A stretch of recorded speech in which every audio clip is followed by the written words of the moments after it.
നമസ്കാരം. ചേക്കേറാൻ ഒരിടം നോക്കി നടക്കുകയാണ് PV അൻവർ MLA. കാര്യങ്ങളൊക്കെ ഇത്രയായ സ്ഥിതിക്ക് UDF തന്നെയാണ് ലക്ഷ്യമെന്ന് വ്യക്തം. പക്ഷേ അങ്ങനെ അങ്ങ് UDF-ലേക്ക് എടുക്കുമോ? അൻവറിനെ UDF-ലേക്ക് എടുക്കുന്നതിന് കൃത്യമായ നിബന്ധനകളും പെരുമാറ്റച്ചട്ടങ്ങളുമൊക്കെ ഉൾപ്പെടുത്തണമെന്നാണ് മുതിർന്ന UDF നേതാക്കൾ മുന്നോട്ട് വച്ചിരിക്കുന്ന ആവശ്യം.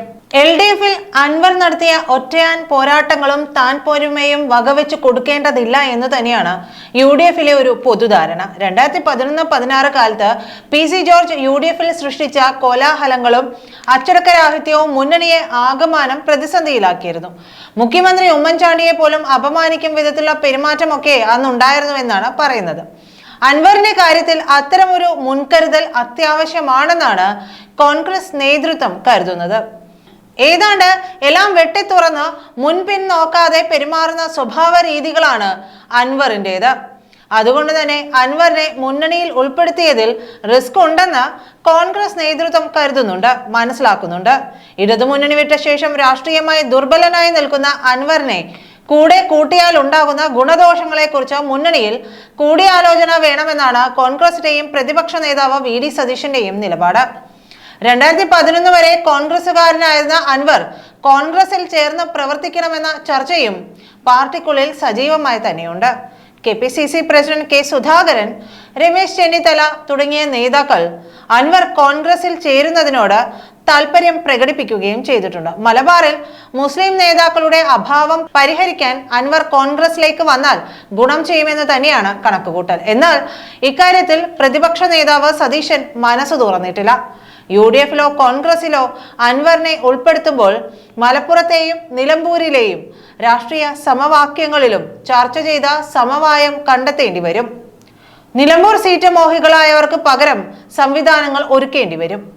അൻവറിന്റെ രാഷ്ട്രീയ സ്വാധീനങ്ങൾ ഒറ്റയടിക്ക് തള്ളിക്കളയാനും കോൺഗ്രസിനും UDF-നും കഴിയുന്നതുമില്ല.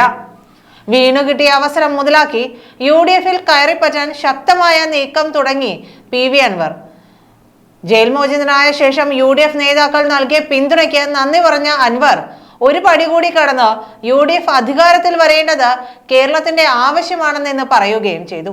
ജനകീയ വിഷയത്തിൽ UDF-മായി ചേർന്ന് പ്രവർത്തിക്കുമെന്നും നിലമ്പൂർ MLA പ്രഖ്യാപിക്കുകയും ചെയ്തു. മുന്നണി പ്രവേശനത്തെ എതിർത്തിരുന്ന പ്രതിപക്ഷ നേതാവ് VD സതീശന്റെ അടക്കം നിലപാടിൽ മാറ്റം വന്നതോടെയാണ് അൻവർ നീക്കം ശക്തമാക്കിയത്. പ്രതിപക്ഷ നേതാവുമായി അൻവർ ഫോണിൽ സംസാരിച്ചു. മറ്റു നേതാക്കളെയെല്ലാം നേരിൽ കാണാനാണ് അൻവറിന്റെ ശ്രമം. ഇതിനെല്ലാം മുസ്ലിം ലീഗിന്റെ പിന്തുണയും അൻവർ ഉറപ്പാക്കിയിട്ടുണ്ട്. എന്തൊക്കെ സംഭവിച്ചാലും മരിച്ചിട്ടായാലും കൂടെ നിൽക്കും, യാതൊരു ഉപാധിയുമില്ല, തന്നെ വേണോ എന്ന് UDF പരിശോധിക്കട്ടെ എന്നായിരുന്നു വാർത്താ സമ്മേളനത്തിൽ അൻവറിന്റെ പ്രതികരണം. മനുഷ്യ വന്യമൃഗ സംഘർഷം അടക്കമുള്ള ജനകീയ വിഷയങ്ങളുമായി മുന്നോട്ടു പോകാനാണ് അൻവറിന്റെ തീരുമാനം. ഈ വിഷയങ്ങൾ ഏറ്റെടുക്കുന്നതിലൂടെ UDF പിന്തുണയും അൻവർ ലക്ഷ്യമിടുന്നുണ്ട്. വന്യമൃഗശല്യത്തിനെതിരായ പോരാട്ടം കേരളത്തിൽ നിന്ന് തുടങ്ങണമെന്നും അതിന് UDF നേതൃത്വം നൽകണമെന്നും അൻവർ ആവശ്യപ്പെട്ടതും ഇതെല്ലാം മുന്നിൽ കണ്ടു തന്നെ.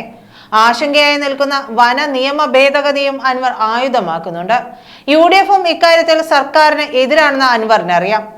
നിയമ ഭേദഗതി പാസ്സായാൽ വനം ഉദ്യോഗസ്ഥർ ഗുണ്ടകളായി മാറുമെന്നാണ് അൻവറിന്റെ ആരോപണം.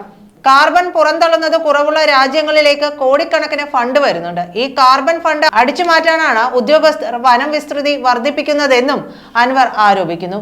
ജനകീയ വിഷയങ്ങളൊക്കെ മുൻനിർത്തി UDF-നും തന്നെ അവഗണിക്കാൻ കഴിയാത്ത സാഹചര്യം ഉണ്ടാക്കാനാണ് ഇപ്പോൾ അൻവർ ശ്രമിച്ചുകൊണ്ടിരിക്കുന്നത്. ഇത് വിജയിച്ചാൽ അൻവർ UDF-ന്റെ ഭാഗമാകും.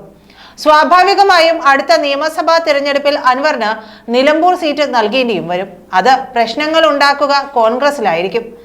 ഇന്നലെ താൻ പ്രതിപക്ഷ നേതാവ് VD സതീശനുമായി ഫോണിൽ സംസാരിച്ചതായിട്ട് അൻവർ നടത്തിയ വാർത്താ സമ്മേളനത്തിൽ വ്യക്തമാക്കുകയും ചെയ്തു.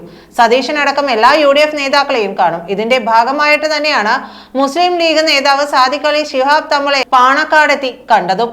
രാവിലെ സാദിഖ് അലി തങ്ങളെ ഫോണിൽ വിളിച്ച അൻവർ അറസ്റ്റ് സമയത്ത് നൽകിയ പിന്തുണയ്ക്ക് നന്ദിയും അറിയിച്ചിരുന്നു. എല്ലാ UDF നേതാക്കളെയും നേരിട്ട് കാണാൻ തന്നെയാണ് ഇപ്പോൾ അൻവറിന്റെ നീക്കം. UDF-ൽ തനിക്ക് ഒരു സ്ഥാനവും വേണ്ട, ഒരു പ്രവർത്തകനായാൽ മാത്രം മതിയെന്നുമാണ് ഏറ്റവും ഒടുവിൽ അൻവറിന്റെ വാക്കുകൾ. മുന്നണി പ്രവേശനത്തിന് UDF നേരിട്ട് കത്ത് നൽകുന്ന കാര്യം പിന്നീട് പരിഗണിക്കും. മരിച്ചായാലും കൂടെ നിൽക്കുമെന്ന് തന്നെയാണ് പറയുന്നത്. എന്തായാലും അൻവറിന്റെ നീക്കങ്ങൾ അൻവറിനെ UDF-ൽ എത്തിക്കുമോ എന്നുള്ളതും അത് ഏത് കാലയളവിലേക്ക് നടപ്പാകുമെന്നുള്ളതും കാത്തിരുന്ന് തന്നെ കാണേണ്ടതാണ്. നന്ദി.